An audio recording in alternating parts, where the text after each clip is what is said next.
The story of Mahmoud Ahmadinejad, who rose from the working-class neighborhoods on the outskirts of Tehran, begins in 1956. Born as the son of a blacksmith, Ahmadinejad would become Iran's first president from a lower-class background. In his youth, he stood out for his hard work and received his education in civil engineering at the prestigious Science and Technology University of Iran. Ahmadinejad was still a university student during the Iranian Islamic Revolution, during which he played an active role in student movements and was involved in the founding process of the Revolutionary Guards. He emerged as a student leader. After the revolution, he served in intelligence and security units during the Iran-Iraq War, particularly participating in operations in the Kurdistan province. In the 1980s, he returned to academia and completed his PhD. He then started teaching at the university. In the 1990s, he held governor positions in various provinces. During this period, he formed close ties with conservative circles and expanded his base. His political rise began in 2003 when he was elected mayor of Tehran. During his term, his modest lifestyle, close to the lower classes, drew attention. He sold luxury items from the mayor's office, reduced official cars, and donated most of his salary. He gave special attention to the city's poor neighborhoods. This image made him the people's man. In the 2005 presidential elections, he achieved a surprising victory. His campaign emphasized fighting corruption, solidarity with the poor, and fair wealth distribution. He portrayed reformist candidate Rafsanjani as the candidate of the wealthy and elite, gaining popular support. With the backing of the revolution leader Khamenei, Ahmadinejad became the new hope for the conservative sector. For the first time in Iran's history, a presidential election went to a second round, and Ahmadinejad, a candidate not from the elite class, sat on the presidential seat. Let's take a closer look. Mahmoud Ahmadinejad's life after the Islamic Revolution was quite eventful. As a student in Tehran during the revolution, he was one of the most important figures in the Islamic student movement. He was one of the founders of the Islamic Students' Union and stood out as one of the student leaders. After the revolution, he joined the Iranian Islamic Revolutionary Guard Corps. Here he utilized his engineering education and was assigned to the engineering unit. In 1986, he joined the special unit and took part in Kirkuk operations. During the Iran-Iraq War, he took part in logistics-supported operations, especially in the western regions. He returned to academic life in the mid-1980s. He completed his PhD in transportation engineering at Iran University of Science and Technology and started working as a lecturer at the same university. Even during this period, he maintained his political connections and strengthened his ties with conservative circles. The 1990s were years of administrative experience for Ahmadinejad. He was first deputy governor and then district governor in Baku and Koy in the West Azerbaijan province. He then served as advisor to the governor in Kurdistan province. In 1993 and 1997, he served as the newly established governor of Ardabil. During these terms of office, his actions were noteworthy. He fought against corruption and developed social projects for the lower classes. During this period, Ahmadinejad's remarkable feature was his modest lifestyle. He refused to use an office car during his governorships and traveled to the office in his own car. He preferred to live in simple houses instead of luxurious official residences. He distributed most of his salary to charity and the poor. This attitude helped him create the image of a sincere and trustworthy ruler in the eyes of the public.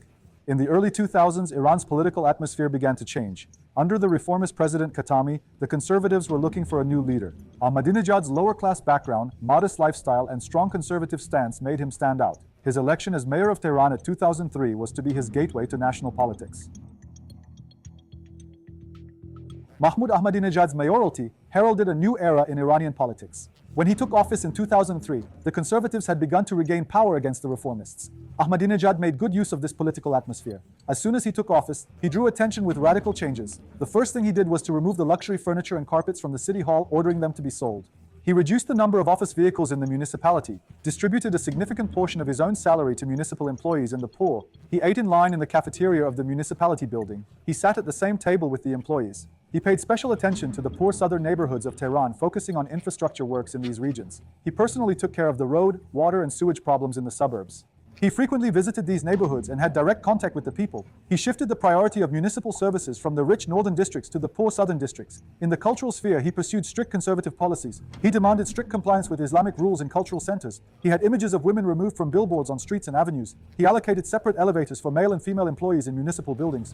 Although these practices drew criticism from reformist circles, they found strong support in conservative circles. The most important issue he was criticized for during this period was the transparency of the municipality. The details of financial transactions were not sufficiently shared with the public. However, these criticisms did not damage his image as a man of the people. On the contrary, his modest lifestyle and the importance he attached to poor neighborhoods increased his popularity. During his mayoralty, he further strengthened his ties with conservative circles. In particular, he established close relations with Friday imams and senior clerics. His image as a humble leader and his commitment to Islamic values made him the new hope of conservatives. This process laid a strong foundation for the 2005 presidential elections.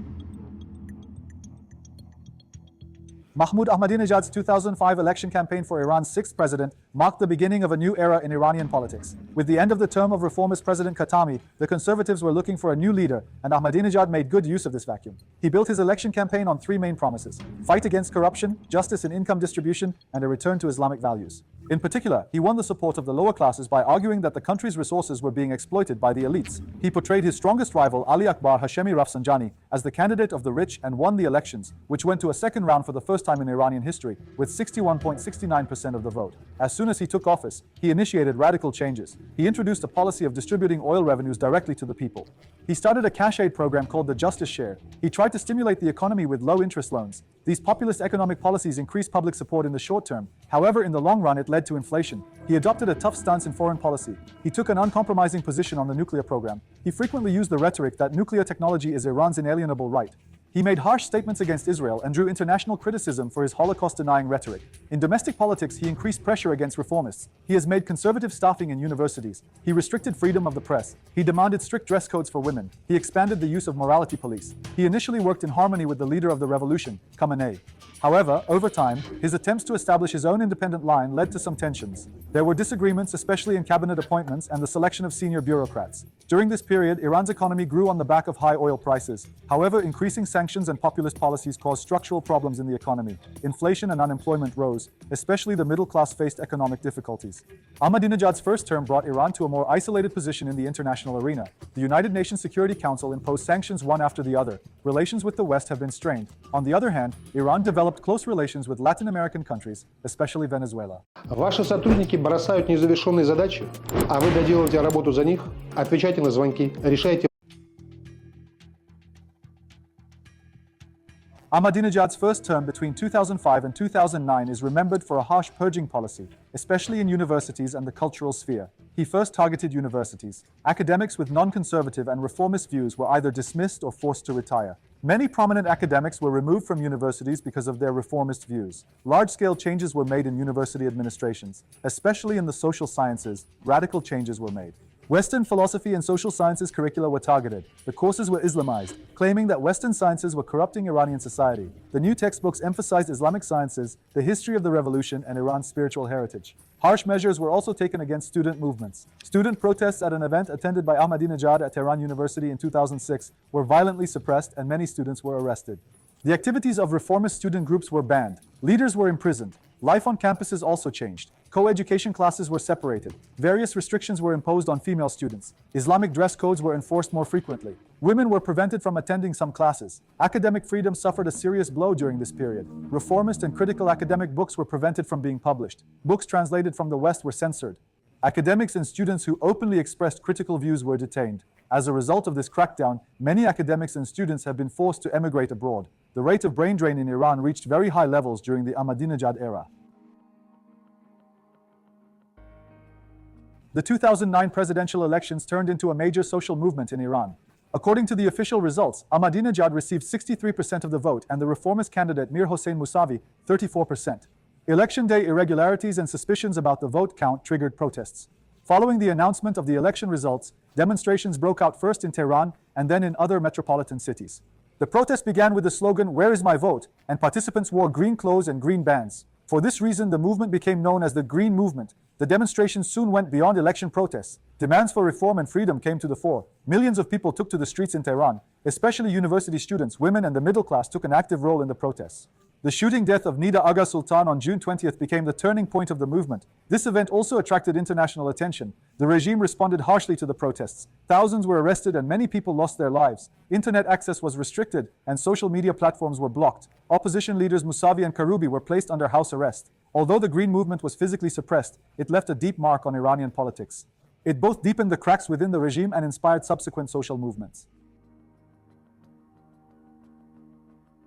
Ahmadinejad's second term, which began in 2009, has been turbulent both domestically and in foreign policy. As the legitimacy debates that began with the election protests continued, Ahmadinejad's tensions with the leader of the revolution, Khamenei, escalated. The first crisis erupted with the dismissal of Minister of Intelligence Haidar Moslehi at 2011. Khamenei opposed this decision and allowed Moslehi to keep his post. In reaction, Ahmadinejad did not attend cabinet meetings for 11 days. Then a new crisis erupted over his close colleague Rahim Mashai. Mashai's rhetoric of Iranian nationalism and his emphasis on pre-Islamic Iranian culture drew the ire of the clergy. Khamenei labeled Mashai as a heretical movement. The economy also deteriorated during this period. Oil exports were hit by sanctions imposed due to the nuclear program. Inflation and unemployment increased. The domestic currency depreciated.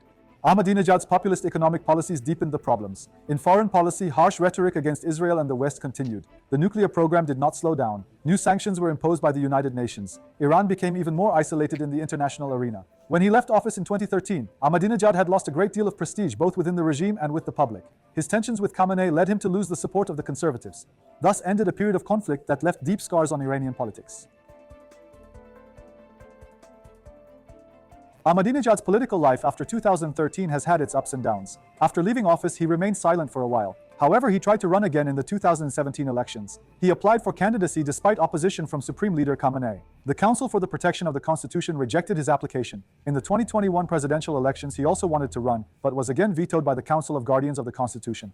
He reacted strongly to this rejection and called for a boycott of the elections. And in this process, he increased his criticism of the regime. He started to use social media actively. He made allegations of corruption. He raised the topic of economic problems. He especially targeted the judicial system and election processes. Upon the arrest of his former deputy Hamid Bagay and his advisor Rahim Mashai, he hardened his opposition to the system. He began to directly criticize senior figures of the regime. During this period, Ahmadinejad, who could not find enough space in the Iranian press, gave frequent interviews in Turkey and tried to open a space for himself. He wanted to run again in the elections following the accident that killed Ebrahim Raisi, but was vetoed once again. Today he is a marginal figure in Iranian politics. He is supported neither by reformists nor conservatives. However, he still enjoys a certain popularity, especially among the lower classes. He continues his political existence as an oppositional figure for the system. Ahmadinejad's populist politics created a new political language in Iran. As the first president from the lower classes, he skillfully exploited his man of the people image. He constantly fed this image with his modest lifestyle and simple clothing. His economic promises were at the center of populist politics. He won the support of the poor with the slogan, "I will bring oil revenues to your table." He launched a cash aid program he called Justice Share. He distributed low-interest loans and increased subsidies. In his rhetoric, he constantly emphasized his anti-elite stance. He targeted wealthy politicians like Rafsanjani. He attacked the economic elite with terms like oil mafia and import barons. He positioned himself as the defender of the poor. He also pursued a populist line in foreign policy. His harsh rhetoric against the United States and Israel has aroused nationalist sentiments at home. His uncompromising stance on the nuclear program was combined with a rhetoric of national pride. But the economic consequences of populist policies have been severe. Cash handouts and subsidies fueled inflation. Economic problems, exacerbated by sanctions, eroded popular support. Towards the end of his second term, his popularity plummeted. Nevertheless, Ahmadinejad's populism left a lasting mark on Iranian politics. He increased the participation of the lower classes in politics. The anti-elite discourse was also used by subsequent politicians. His man of the people image created a new model for Iranian politics. Iranians are humorous people who like to joke about everything. They somehow manage to make every event that happens to them a humor material. Ahmadinejad was of course no exception. I would not be exaggerating if I say that there is a corpus of jokes written about Ahmadinejad today. Ahmadinejad's unique personality and extraordinary statements in Iranian politics led to a rich humor about him in Iran. Ahmadinejad jokes became widespread, especially among young people. In addition to the jokes, his statements have always been the subject of mockery. For example, an incident Mahmoud Ahmadinejad told in a meeting with Iranian cleric Ayatollah Abdullah Javadi Amuli in the city of Qom after his first speech at the United Nations General Assembly in 2005 became famous as the story of Hali Nur, or the Ring of Holy Light. In this meeting, Ahmadinejad said, "When I started to speak, when I said Bismillah and Allahumma, I felt that a light came and surrounded me and changed the atmosphere of the meeting hall. I also felt it, and all the leaders watched me for about 27-28 minutes without blinking their eyes." These statements resonated widely in Iran and provoked controversy and even ridicule in political circles and the media. However, Ahmadinejad later denied the allegations and said that the media had fabricated the story. However, Ayatollah Javadi Amuli's office confirmed that the meeting and the video of the statements were authentic. Iranians called it Ahmadinejad's light show, and numerous jokes were made about it. Ahmadinejad's simple attire, his jacket, and his short stature have also been the subject of jokes. In particular, there are countless jokes about the beige jacket he always wears. Similarly, there are countless jokes about his height. Of course, most of them are insulting and offensive, so I will not mention them here. His assertive statements about the nuclear program have also been the subject of jokes. "Whoever says Iran does not have nuclear technology should wear glasses," became a popular joke. During the election protests in 2009, he said, "There was traffic. That's why so many people gathered," became a subject of ridicule among the protesters. Ahmadinejad was referred to by protesters as Tehran's biggest traffic problem. Iranians started to joke that Ahmadinejad's only audience is the CIA after he kept saying they listened to me in America during his visits to New York. In a sense, I can say that with these jokes, Iranians found a chance to channel the political tension in another direction and also found a chance to express their criticism of the regime in a humorous way. Before I end this video, let me tell you one of these jokes that pokes fun at Ahmadinejad's language and actions to manipulate conservative sentiments. Of course, I should mention that this joke is completely translated from Farsi, and I did not add anything to it.